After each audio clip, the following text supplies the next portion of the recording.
Nero, the fifth emperor of Rome, has been portrayed as a monster, notorious for his extravagant lifestyle and brutal rule. According to some ancient sources, he fiddled while Rome burned. The Great Fire of Rome, occurring on the night of July 18th, in 64 AD, raged for 6 days and devastated much of the city. But was Emperor Nero truly to blame?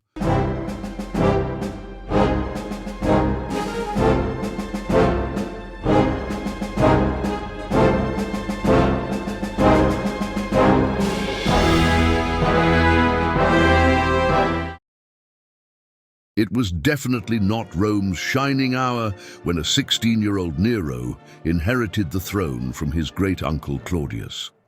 Tacitus, the Roman historian, suggests Claudius met a fate similar to his predecessor Caligula, though not by the Praetorian Guard, but likely by poison, possibly administered by his wife Agrippina, Nero's mother. During his time as emperor, Nero enacted several cruelties like the murder of his mother, his first wife, and his teacher Seneca. His rule was marked by extreme extravagance. He spent vast amounts of public money on his personal pleasures and grandiose projects. His actions drained the Roman treasury and led to economic difficulties. With few sane advisors left, Nero's mind spiraled downward. Yet amidst his reign of terror, tales of Nero's atrocities often veered into exaggeration. He wasn't the fiddling tyrant amidst Rome's inferno. In fact, he was absent from the city when the Great Fire ravaged it. Furthermore, claims of an incestuous relationship with his mother and a fanatical devotion to music are likely embellishments. It seems history has a tendency to magnify the cruelty of already cruel men.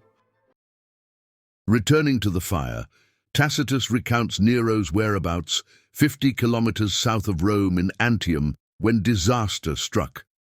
This context challenges the notion that Nero orchestrated the inferno to make way for his new palace.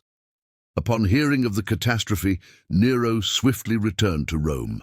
He opened public buildings and his own gardens to shelter the displaced, arranged temporary housing, and ensured food supplies and financial aid for reconstruction, all from his personal treasury. Rome rose anew, with wider streets and fewer wooden structures, so we can already almost certainly proclaim that Emperor Nero did not order the destruction of his own capital. The exact cause of the Great Fire of Rome in 64 AD remains uncertain, and no definitive culprit has been identified. Some say the fire might have started accidentally in a dry period. Others believe in arson by unspecified parties. Ultimately, the Christian minority was blamed for the disaster. A group largely rejected by Roman society, they provided a convenient target for any theories regarding the fire, while also serving as a scapegoat for the Roman people.